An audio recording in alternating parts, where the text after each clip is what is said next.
Labas rytas, šiandien turim penktadienį.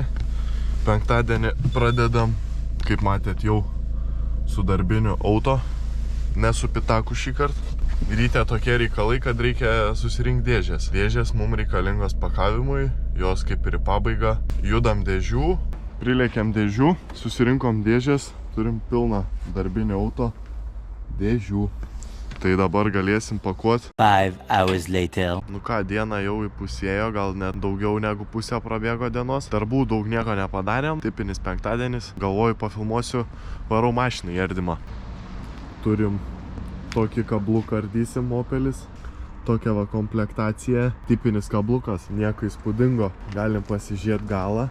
Nu gale kažkas kažką vežiojo, turėjo kažkokias lentynėlės, kaip čia įsibraut. Tai toks kablukas nieko įspūdingo, nu gal kažkam kažko reiks.